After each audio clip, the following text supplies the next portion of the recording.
Ako mag-load ng aking combine dito sa John Deere Harvester sa East Moline through meron kinabit na jeep, so inatras doon. So magtataka kayo, oh, ang galing ko na mag-atras. Hey! Buddy! Nice to see you again. You too, man. Yeah. How's things? How are you? Good.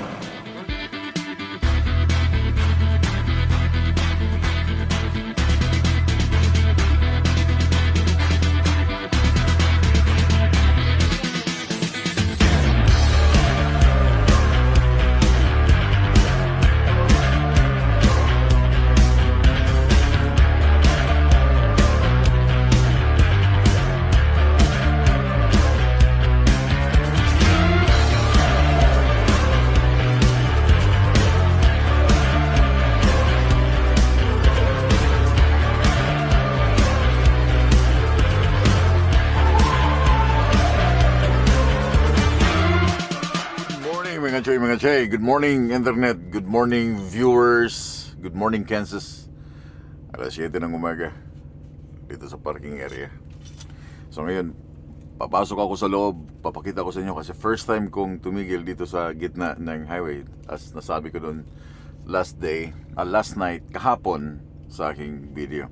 First time kong tumigil dito sa mga parking area sa Kansas na nasa gitna ng highway, yung wala sa gilid. But sa Loves, many times. Akala ko kagabi, sabi ko, cutie, quick trip. Oh, masarap dito kasi fresh yung mga food na dinidisplay nila every morning. Niluluto talaga nila sa loob, hindi kagaya sa Loves na dinideliver lang. Then, dinidisplay yung mga hotdog, puro hotdog, yung mga, you know. Kung merong McDonald's, which is good dahil may breakfast, may mga McDo value meal sa loob ng Loves, pero wala talaga sila, hindi sila nagluluto sa loob ng Loves ng mga fresh na mga pizza or no, nire-reheat lang nila yon. So quick trip, Cassie, and then yeah, I think yun ang mga truck stop na fresh ang kanilang pagkain sa loob, kahit manok, kahit mga fried chicken, talagang luto doon. Anyway, alas 7 na ng umaga, sinulit ko pangalawang beses na magsha-shower lang ako dahil para diretso-diretso aking takbo mamaya hanggang sa yard ng Q-Line. Oh, ang dami na nakaparking dito sa gilid, oh. Kasi kung wala ka na maparkingan, ito nga lang, na-block ako dito sa isang blue. Pag wala ka na naparkingan dito sa side, sa likod ka ng mga trailer pa parking. Kaya sa likod pwede yan, no? Ang dami na, oh, hanggang doon. So yung isa hindi na makakalabas yan dahil na-block ko siya. Yan ang mahirap. Yan palang mali ko. Dapat pagtitigil dito sa mga ganitong side, hindi ka dito sa inner, doon ka sa outer. Kasi wala nang titigil after ng line na yan, eh. Tingnan ko nga kung may tumitigil pa. Hanggang dito ka lang to sa linya na to. Dami, oh. Hindi ka na pwedeng tumigil dyan sa after line. Anyway, mag-ano lang ako, bukla ako ng shower. Yan, oh, Burdagul. Come on. Oh, there's no shower at this location. Hala, don't tell me walang shower. Hindi talaga ako maniniwala. So dito ang fuel area. Sana nga meron. Fuel muna ako para full tank na naman pag arangkada.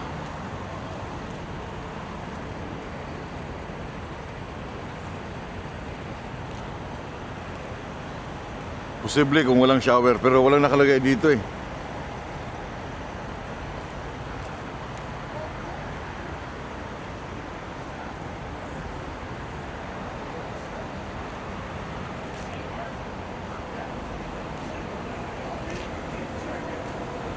Yan, oh.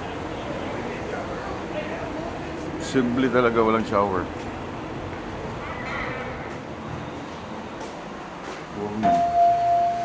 Yun ang loob nila. Malaki siya pero wala siyang shower. Ay, ito lang problema dito.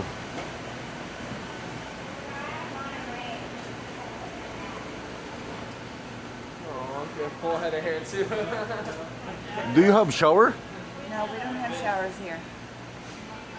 We Oh, have them in Ottawa, Kansas City, and North Topeka. They don't have one in the Turnpike. okay. Nothing. Yeah, walang shower. Yun lang. So anyway, babalik ako, kukunin ko yung aking lalagyan ng coffee. So may mga ilang merong mga ilang tawag dito.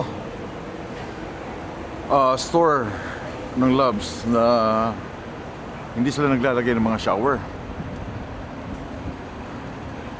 Kasi doon sa Amarillo, yung pinaradahan ko, meron siyang Loves, meron siyang washroom, pero walang shower at saka laundry. Wala. So ang ligo ko nito ay bago or after siguro ng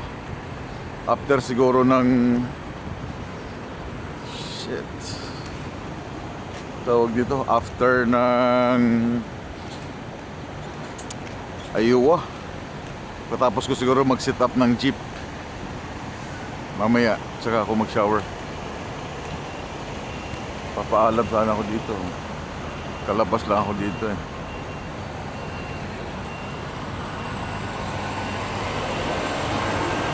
So ang tawag pala dito nila ay Turnpike. Turnpike sa gitna.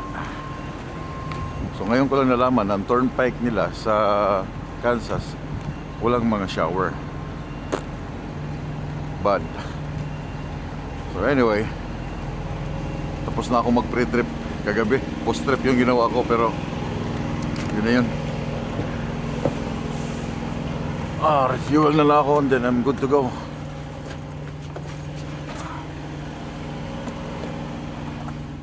Paano ako makakalabas dyan?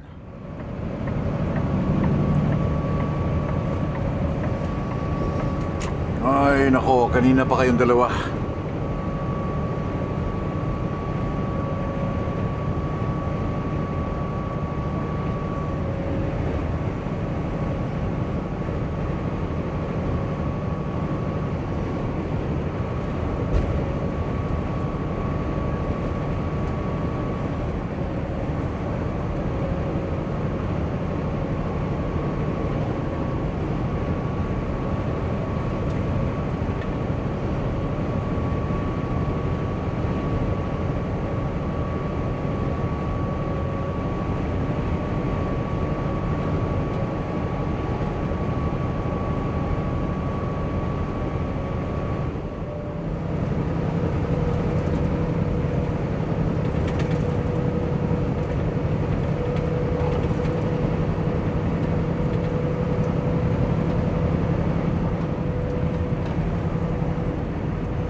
Lah, sakto na ba to?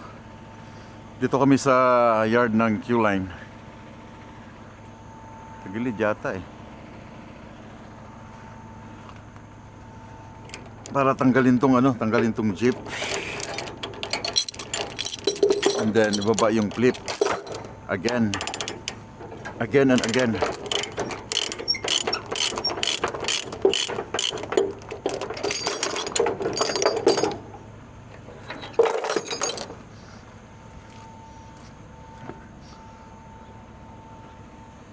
Sa gilid pala.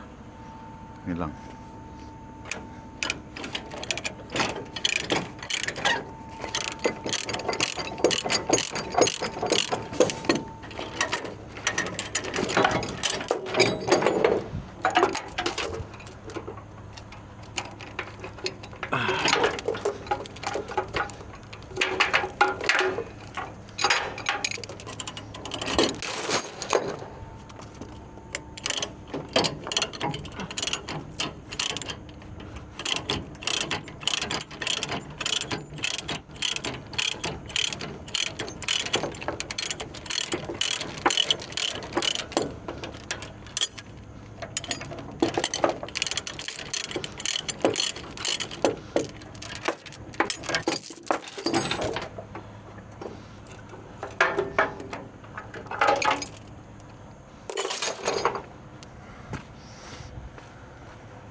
Then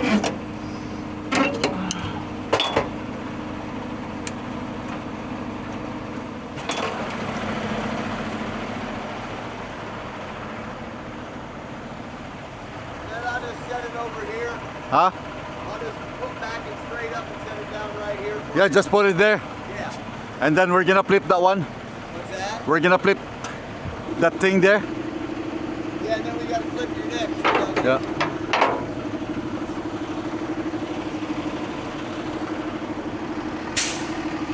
Can you up atad? Okay.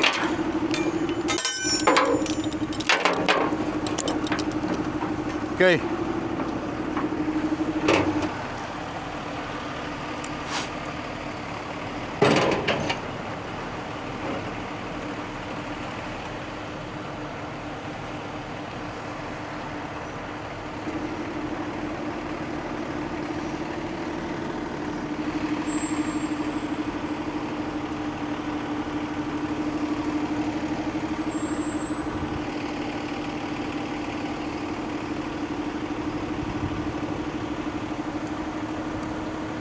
Oh, Tad, more.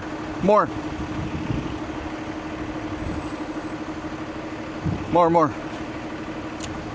Okay, that's it, Tad.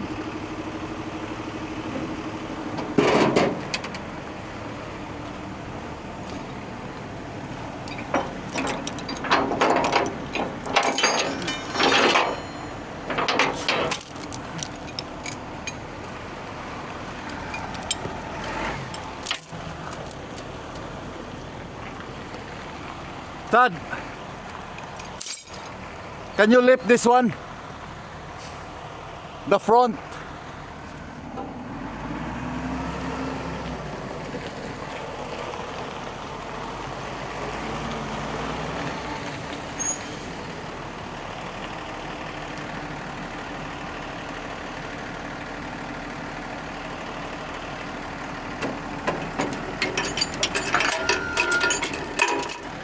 Okay.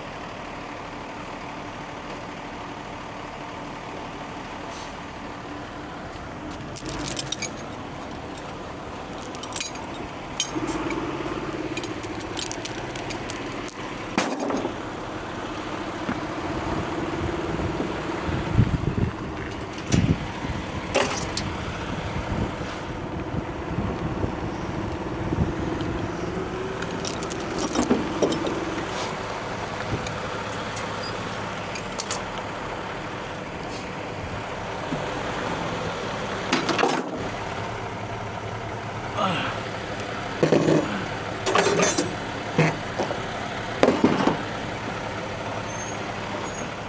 you want to go about flipping the neck?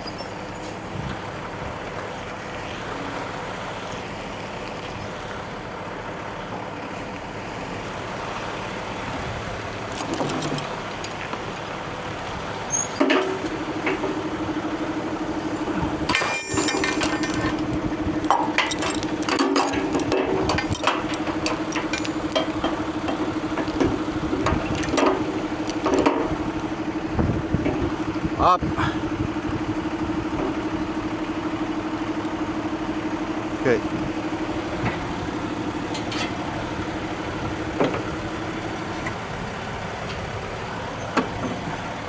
Up.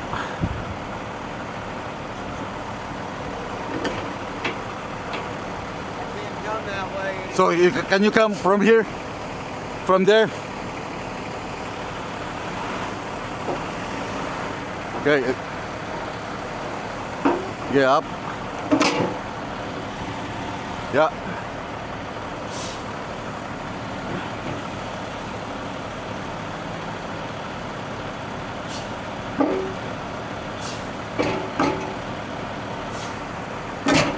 Okay. More.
Okay.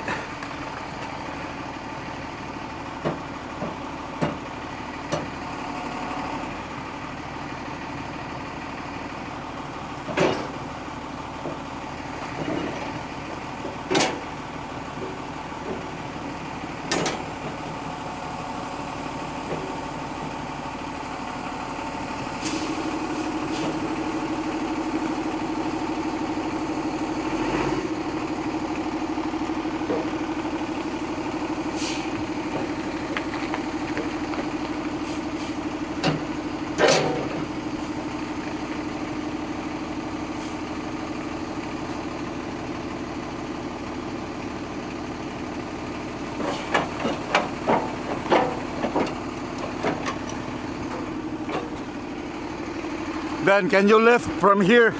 Lift this one at the bottom.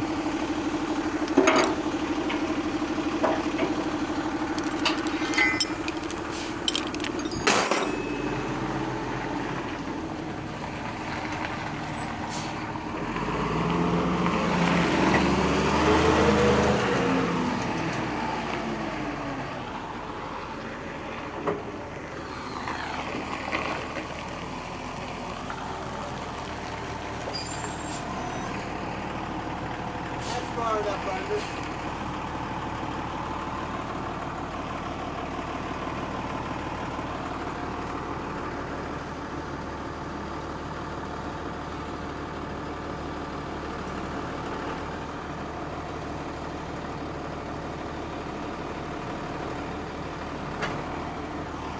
No. Drop.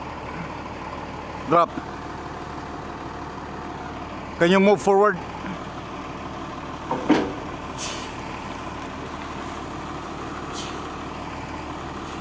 Okay.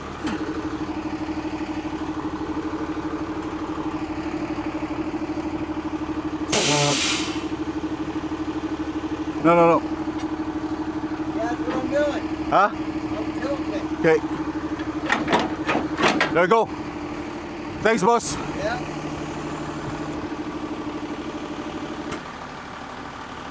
That's it. Thanks much. Yeah, but have a good one. Yeah, you too. Saglit lang. Alam ko na yung technique. Alam ko na yung technique. So hindi nagtagal, di ba? Na-adjust na eh.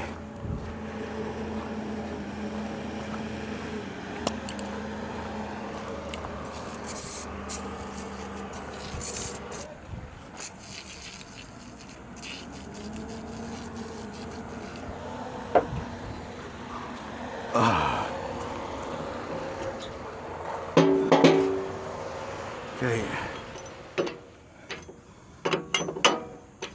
Jeep.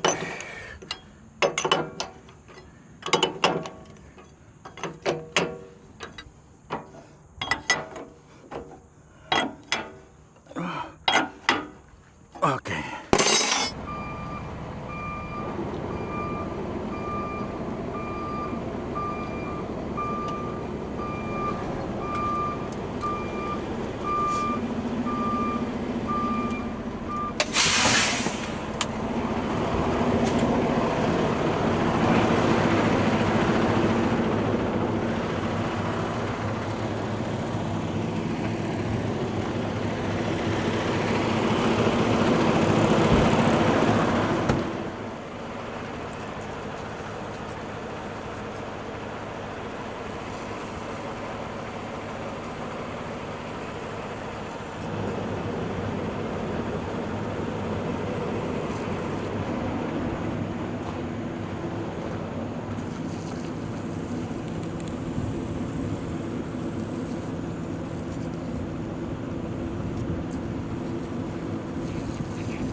Smooth.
Okay.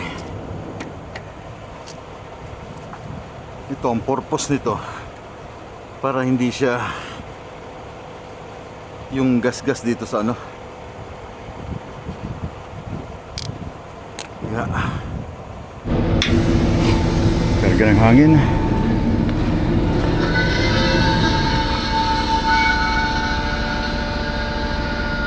Kaya may kanina, I think na-explain ko na to, no? Nasabi ko na yata, pag ikakarga doon, kailangan tanggalan ng hangin.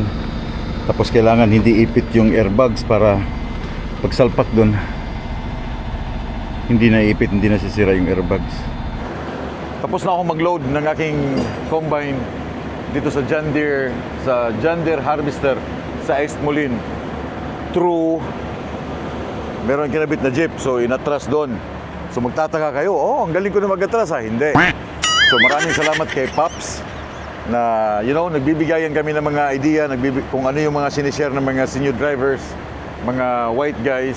So nagbibigayan kami ng mga tawag dito, idea na nakakalap namin sa mga ibang driver na matagal nang gumagawa ng 7-axle, no? So magtataka kayo, na-atras ko doon sa, hindi ko na pinakita kayo na kasi ang lakas ng ulan. And pagod na pagod ako dahil inayos ko to. So madali ko siyang inatras sa bay kanina dahil ang ginawa namin, nagtanong din ako, kinonfirm ko sa isang puti na driver na nag-load din sa Maxi-Load na kasama ko rin pumunta, yung tinulungan ko dun sa video na malaking tao na kinarga ko yung jeep niya tsaka yung damage. So kinonfirm ko sa kanya na paano niya ginawa yung pag-atras dun sa Maxi-Load dahil I know na hindi rin siya expert sa 7-axle.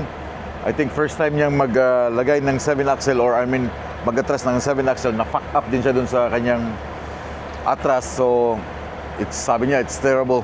So ang ginawa namin, nakita ko na to before sa mga ibang driver na gumagawa na nakahang ito. Nakahang. So ang ginawa, itong D-ring, isang hook, isang chain papunta dito and then binder, okay? So ang gagawin ay ibababa muna. Kanina hindi ko na lang siya na-explain mabuti while ginagawa ko dahil ang lakas ng ulan nga. Ibababa muna yung airbag, drop yung airbag sa truck. Listen guys, listen, baka kayo dumating sa point na kayo din na mag 7-axle, alam nyo yung gagawin para itong jeep nakahang. Kasi may mga Pilipino tayong mga kasamahan na madamot sa idea, madamot magbigay ng kanilang idea dahil tingin nila sa kanilang sarili ay supremacy, supreme sila. Okay? So ang ginawa namin, step number 1, naka-align siya ang trailer, i-drop mo tong airbag from there. Yun lang sinabi sa akin ng puti. So i-drop mo tong airbag all the way, hindi mo to i-drop yung airbag niya. Okay? So i-chain up mo to papunta dito. Pinaka-unang butas kasi walang butas dito. So, iikot mo yung chain sa ilalim, labas dito, and then may binder ka na may slip hook. Yung slip hook na tinatawag na ganito. Okay? May binder ka na ganito at tapos may slip hook ka.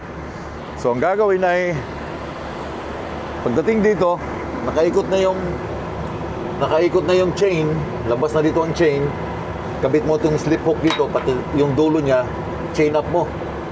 Okay? Higpitan mo. Same as sa kabilang side. Now, pagkatapos mo nang na-chain yung dalawa, so umangat na, talaga matigas. And then, ilalagay itong chain, hindi naman siya sa pinaka, yung pinaka, tawag dito, higpit, kasi pwede mo siyang higpitan eh. Okay, huwag higpitan. Sakto lang. Lalagay mo siya. And then, taas mo yung airbag. Pagkataas ng airbag, yung airbag ng truck, and saka mo siya tanggalan ng hangin. So magli-lift na yan. Kasi may chain siya doon, hihilahin siya ng chain. Nakahila na to. Saka mo itusok itong tawag dito, itong airbag niya. So may hangin na yan, ililift na niya ng konti lang, para lang hindi ka mahirapan mag-atras, hindi ako mahirapan mag-atras, para lang siyang normal na 53 footer, pero mahaba lang siya ng konti. Tatansyahin mo na lang yung pag-atras doon sa bay. Pero nagawa ko siya, one shot, walang jeep, nakahang ang jeep na aking ginamit, nakahang siya. Then pagdating doon sa bay, kinausap ko yung mga lalaki doon na huwag mo munang kargahan kasi kailangan kong ibaba yung aking jeep.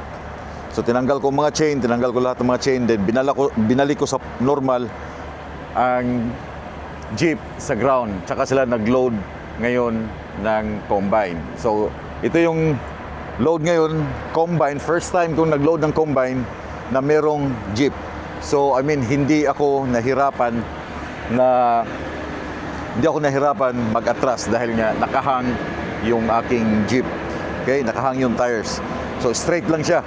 So magiging pinakaano mo, pipwheel, ito lang. Ito hindi na siya gumagana. Ito lang. Yeah, ito lang siya. So anyway, tapos na. Hindi ko na pinakita sa inyo dahil the same lang din siya sa mga videos na pinapakita ko. But in-adjust ko lang siya ng konti dito sa likod. Kasi meron akong jeep, yung weight niya pupunta sa jeep at saka sa drive. Meron akong doon. So hindi na siya masyadong mabigat dito. The same lang lahat. Yeah, walang pinagkaiba. So madali ko lang siya natapos kanina. And then kukunan ko na lang siya ng pictures. Lalabas ako. Nag-start na rin ako mag-pre-trip para labas na ako. May permit na ako ngayon. Nag-request na ako ng permit kahapon. So naka-inflate na yung bags. Ready na lahat. And then tapusin ko na lang yung aking pre-trip.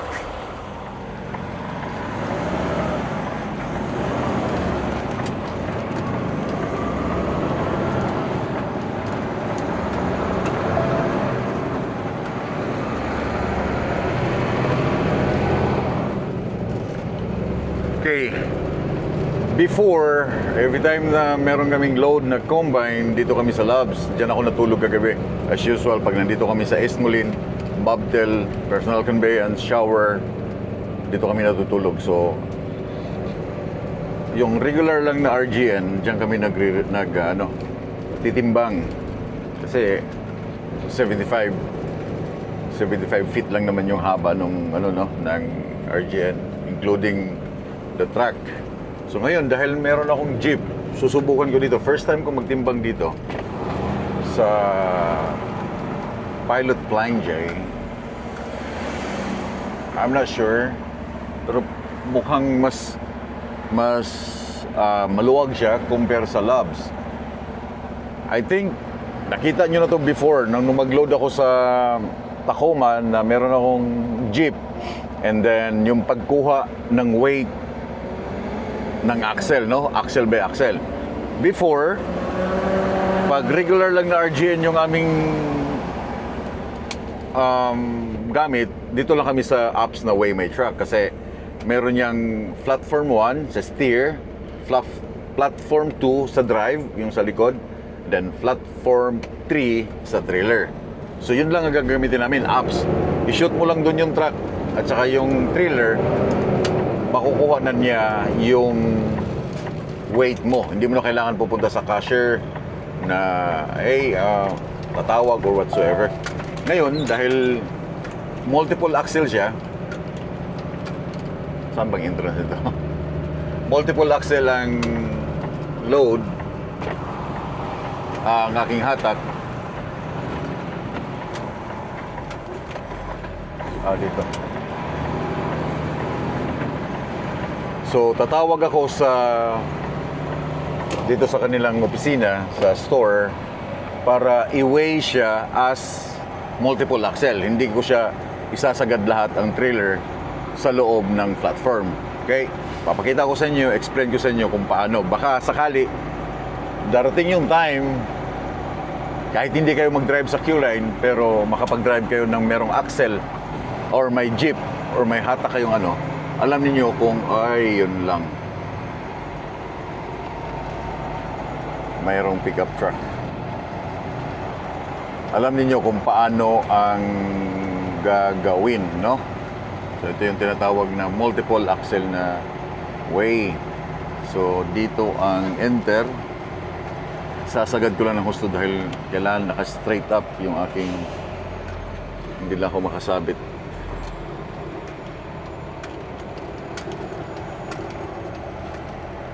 So, yung una kong i-weigh is yung steer at saka yung drive. Papakita ko sa inyo. Baka hindi niyo alam kung ano yung sinasabi kong steer and drive, no? Sa mga hindi tracker.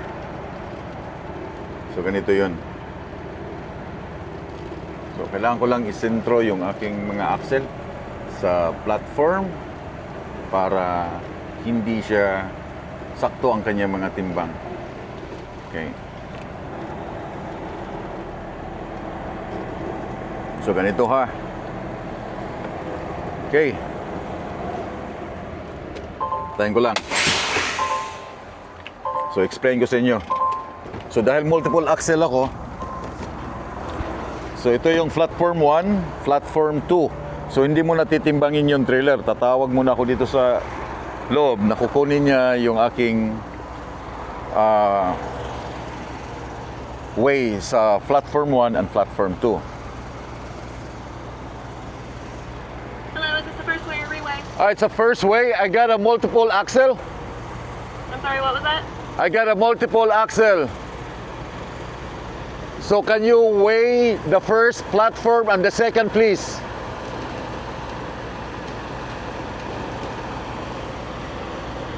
Okay, hold on 1 second.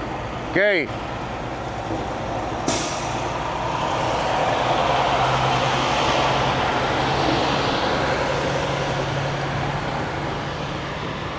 So, ganun, tatawagan nyo sila. Kausapin mo na meron kang multiple axle na i-weigh. Kasi muntik na akong pumasok yung jeep doon, no?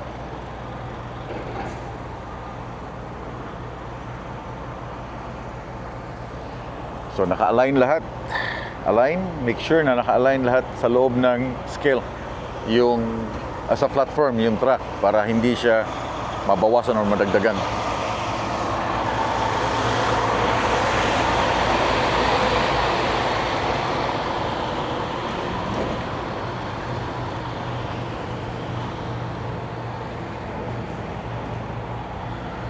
Then papark, pag nakuha na lahat yung way mo, papark mo siya, then papasok ka sa loob, babayaran, then tsaka yung apat na way na yun ang ibibigay ko sa opisina para sa kadagdag na mga permit na aking kailangan sa South Dakota, North, Manitoba, and Saskatchewan.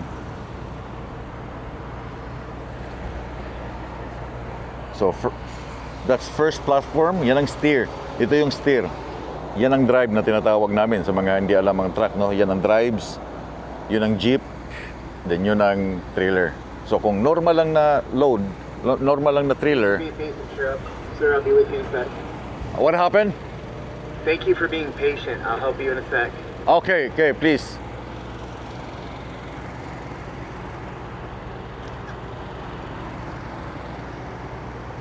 Seems believing.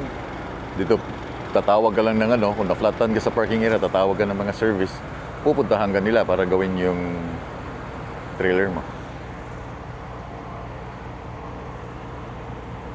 Alright, so we got a spread axle. Yeah, I got a spread axle. Can you just weigh first the first platform and the second platform?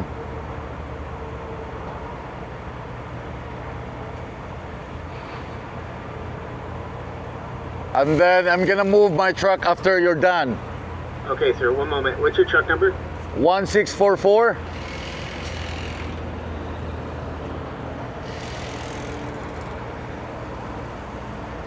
All right, so you want scale 1 and 2 first, right? Yeah, weigh first the 1 and 2. Then I'm gonna move my truck.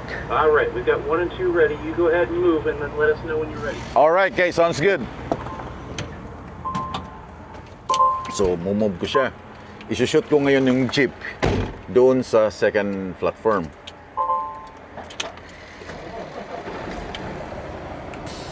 Tingnan mo lang, na-shoot na talaga siya, no?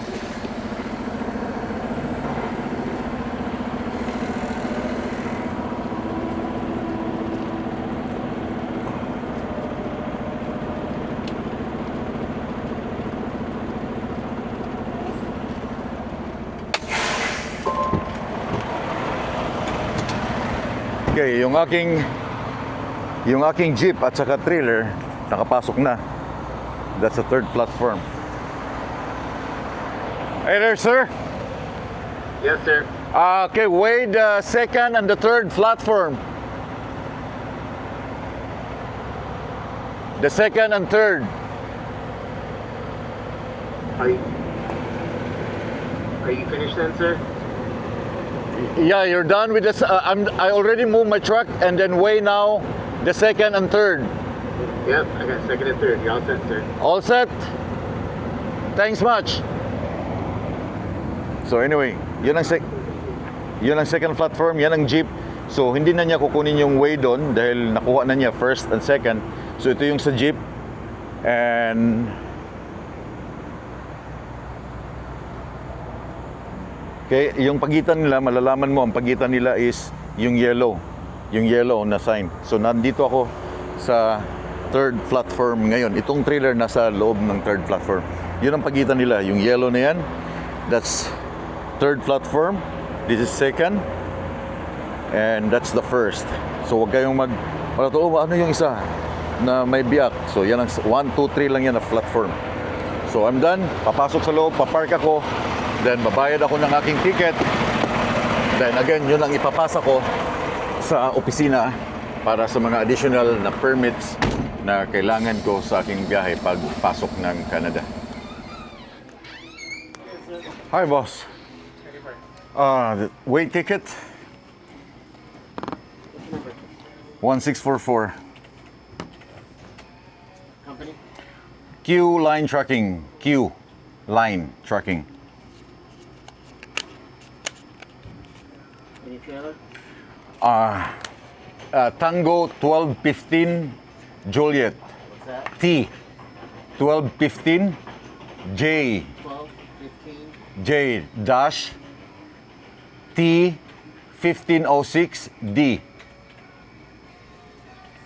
T 1215J dash T1 506D. That's correct. It's gonna be corporate? Yes, sir. Okay.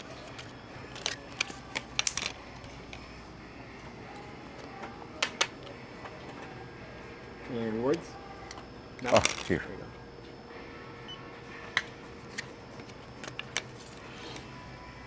And then 1525. Give me 1 second.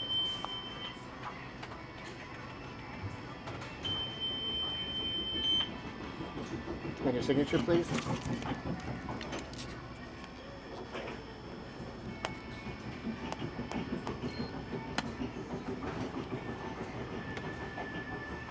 And you're all set, sir. Okay, it's here. There's your additional receipt. Thanks much. Nakuha ko na yung ticket. Pero dahil it's my first time na mag-load ng 7-axle dito sa Combine, so merong mga dapat or hindi ko alam or the next time na gagawin ko na i-adjust pa siya. Dahil ang nangyayari, dahil sabi ko nga baka ma-over naman ako dun sa front. Dito nagkaroon siya ng ang trailer axle ay 47,000 pounds. Okay? Ang ito 47,000 pounds ang weigh niya. So nag-adjust lang ako ng konti dito. Kasi dati nung regular na load lang, dinidikit namin dito para hindi kami masubrahan ng weight doon sa drives, sa aming drives, no? So kasi ito 45,000 pounds yung capacity niya, and then kahit mag-over pa siya, pwede pa siya makuha ng permit. So nagkaroon siya ng 47, over lang siya ng 2,000 pounds, which is good. Mapipermitan yan. 47,000 pounds. So in-adjust namin ng konti. So dapat pala, the next time around, kung mag-load ako ng ganito pa na may 7 axle, i-adjust ko pa siya ng konti hanggang dito. Itong dulo niya. Ito siya. Iyan siya hanggang dito. Hanggang dito para yung maging 45,000 siya, sakto. And then itong Jeep na tinatawag, ang weigh niya ay 13,000 pounds. So nasa 13,000 pounds siya. And itong drives, magaan, nasa 27,360,000 pounds. And then yung steer ko ay umabot siya ng 12,800, which is normal. Kasi full tank ako kahapon bago ako nag-load, naligo, nag-fuel muna ako, pinultang ko muna bago ako mag-weigh para kasama ang fuel doon sa weigh ng load. Kesa naman after mong mag-load, nag-weigh ka, and then tsaka ka nag-full tank. So may discrepancies na doon pagdating mo sa weigh station. Sa mga DOT, iba yung weigh mo sa ticket, iba yung weigh nila sa kanila kasi nagdagdag ka ng diesel pinuno mo. So kailangan punuin mo ng diesel lahat, everything.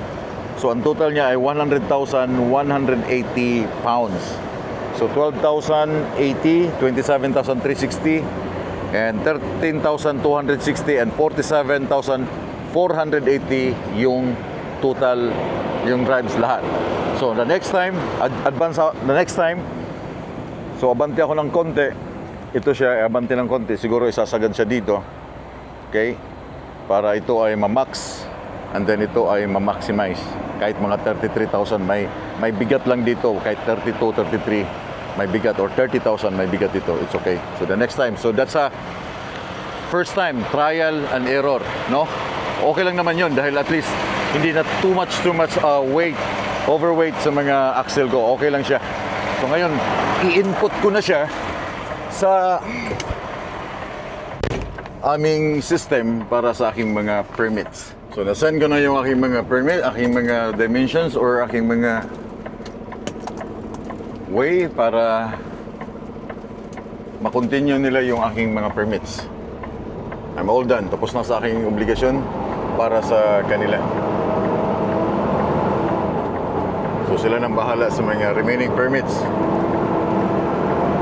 na kailangan ko.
Nice to see you again. You too, man. Yeah. How's things? How are you? Good. Where are you going? The Jansen Mine. Huh? Jansen Mine? Oh, you're heading to Canada? Yeah, I unloaded in Covington, Georgia. What's that? That's a Komatsu. Oh, that's Komatsu? Yeah. It's a trailer, and those are two mapping trailers. Oh, I see. Yeah. It's been a while, eh? Yeah, Busy? Komatsu out of Huh? Komatsu come out of Kentucky. Oh, really? Yeah. Wow. Surprising, eh? I thought you're heading south. No, I just, like I said, I delivered on What did you bring going to south? Covington, one of those big silent airs. Oh, Saliner? Yeah. The three The long- backs? the long one. Oh, the long one? The new ones? Oh, yeah. Oh, that's a new one, eh? Oh, yeah. Oh, where? Georgia? Covington, Georgia. Yeah. Oh, Georgia. Oh, yeah. And then we went up to, What's the wide of the one? it was only, 10? 10 plus? no, it was 12, Oh, 12.6. 12.6? 12 feet, 12 foot 2. 12 foot 2. oh, so just enough for the steep deck or the flat deck? I had it on a flat deck. Yeah, just enough. The height put me at 14.5. Oh, okay. Yeah. Busy? Oh yeah, it's busier than I wanted to be, right? Yeah, we're busy, eh? No? Yeah. Right now, a lot of the silent air. Saliner. Yeah, Saliner, and then yeah. Yeah, I just came from Texas. Texas. Yeah. We have the data center, the big tanks there for the data center. I know. I lost my tank. Oh, That was me. in Nebraska? Yeah. What happened? Trailer failure. What? I just come out of Lewiston or Lexington, whatever it was, Lexington. And I just coming up on speed, and I heard this huge bang. And Just cut in half or? well, I don't know. So, I'm driving, and I look in my rearview mirror, in my mirror passenger, and my back trailer wheels had come off the ground that far. Oh, really? And all of a sudden, I went over. Like you can see in my truck, I went over like fucking like this. From the force, it cracked all this. My hood latch popped up, blew off. Oh, what? And yeah, and so I shut down right away, and where I fucking stopped. What highway is that? I can't remember the name. You bring the big tanks from Crossfield? No, I picked mine up in Medicine Hat. Oh, Medicine Hat. Crossfield ones come on RGN, Yeah. and the other ones come on a step Tridem. A Tridem step. Oh, the long one? Is that Yeah. the long one? Yeah. Oh, yeah, I heard about that when Brock told me that Yeah. there's one trailer that. Yeah, it destroyed my trailer. See, the thing is, like, when you, so the tank sits just behind the kit, right? Yeah, And they have two cradles. yeah. I can't remember the distance, but the cradle, the tank is 14 foot diameter, Yeah, right? yeah. The cradles are cut out probably for an 18 foot thing. So when you sit a 14 thing round in an 18, how much actually surface area Yeah. does that cover? But being said that, I heard this big bang, a huge bang, and I looked in my rearview mirror, and all of a sudden fucking everything went for a shit, and my tank was fucking 300 feet in a farmer's field or off the highway, about 200 feet. But it's so good that there's no car. Oh fuck! You don't believe how? Oh, really? Oh yeah. And Until now, the tank's still there. I don't know. I heard they had loaded it up. It ripped everything out from underneath like this rail here because your chains on. Yeah. Tore them out. Now the DOT officer told me, he says, this like you've got the big pigs. I call it pigs here, where we Yeah. put 3 chains like. Yeah. this going down. Yeah. But when you think about it, your chain span is no more than this much. Yeah.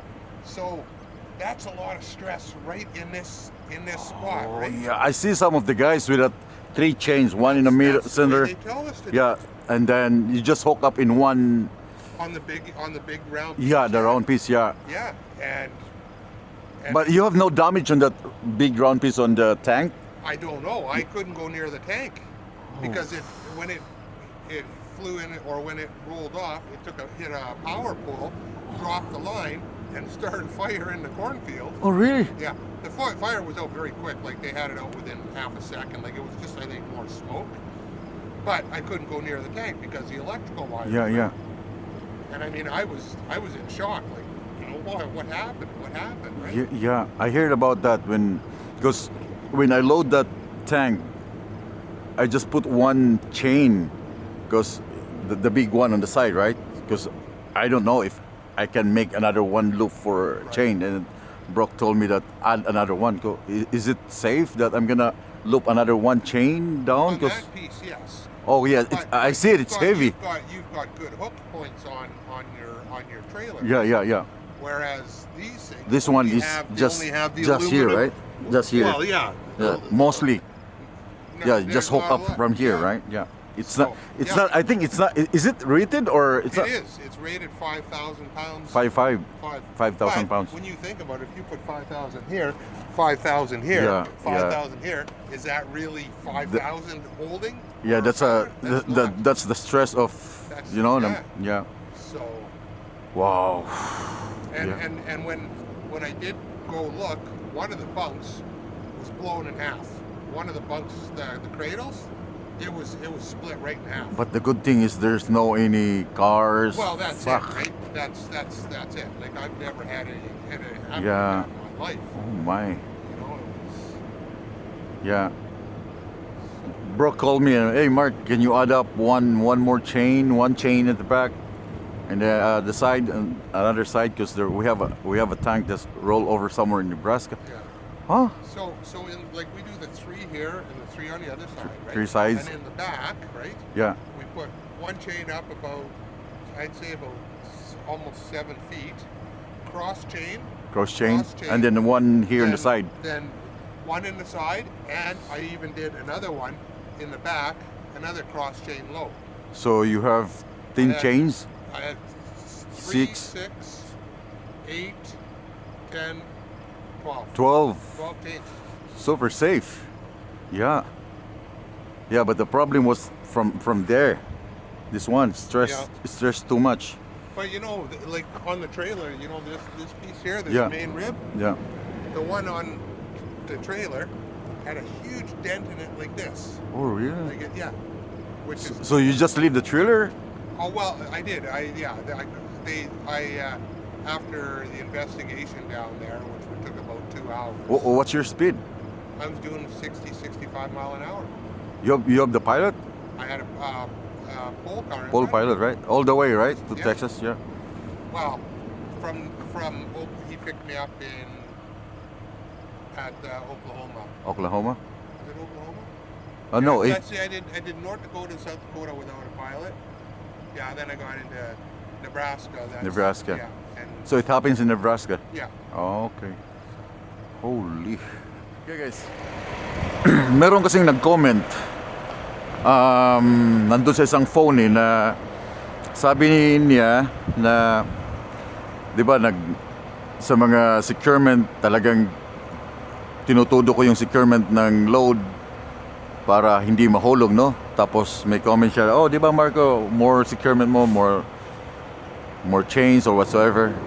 Kasi nakita niyo dun sa previous vlog na sabi ko na nagdagdag pa ako ng isang chain, no? Sa isang side ng trailer nung tangke.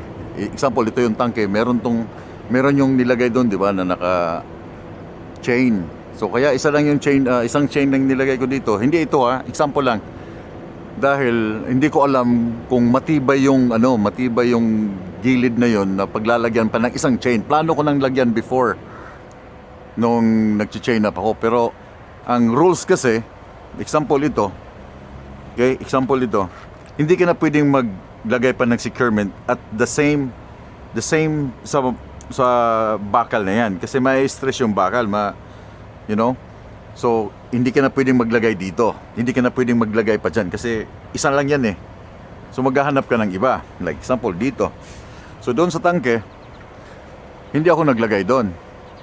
Isa lang talaga, parang ganyan lang forma ng tangke. Example, ito yung tangke, dito lang ako naglagay. So, sabi ng opisina, lagyan ko pa dito. Kasi nga, ito pwede siya. Kasi iba siyang position, iba yung pinaglalagyan ng securement. Pero yung sa tangke sa gilid, di ba? So, yun ang reason. Kaya hindi kami naglalagay ng isang example ito, tapos lalagyan mo pa uli.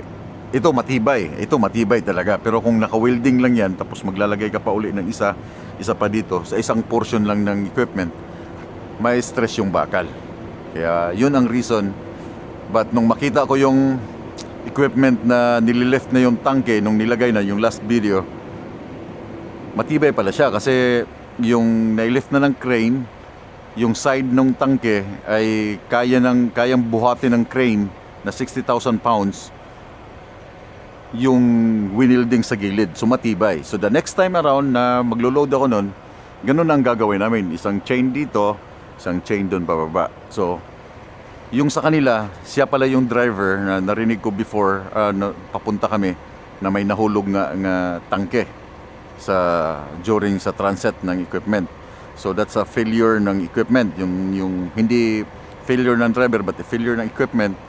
Sira yung trailer, yung ni-explain niya kanina kasi nakalagay lahat ang mga chain doon sa aluminum. Sa lalim rated siya, aluminum, pero dahil too close, bumigay. No, nahulog, but kagandahan, walang na-damage. Yung bang pagkahulog tapos may dumaan or may nakasalubong, nahulog yung tangke, patay, di ba? Swerte na. So hindi niya kasalanan, siya yung driver. Until now, nagdadrive siya kasi hindi niya kasalanan. Pito siya sa chain, 12 na chain yung nilagay niya. So acquit siya sa case na yon. Anyway, dito ako nakapark ngayon. Hindi ko lang alam kung Madison ang tawag dito. Merong gravel na parking area kasi ang plano ko sana ngayon, titigil ako somewhere sa TA para doon na rin ako mag-refuel bukas ng umaga, doon ako mag-start. So, but from here is 1 hour and 42 minutes. Maabutan ako ng sunset ng South Dakota. Ang South Dakota is allowed lang nila is not more than 10 wide. Kung 10 wide ka, pwede kang continuous 24/7 ang biyahe sa interstate ng South Dakota, pero more than 10 wide, hindi na ako pwedeng, kailangan wala na ako sa highway ng South Dakota after 30 minutes after ng sunset. Kaya dito na ako tumigil sa gilid ngayon. So kasama ko isang queue line, katabi ko isang queue line. Then bukas na ulit ako ng umaga, ko-continue, lalabas ulit ako doon. Then diretso na ako ng pa-south, pabalik ng Canada. So ito yung aking load. Call for night. And I'll see you guys bukas sa another vlog ng Pinoy Trucker Channel. Have a good night.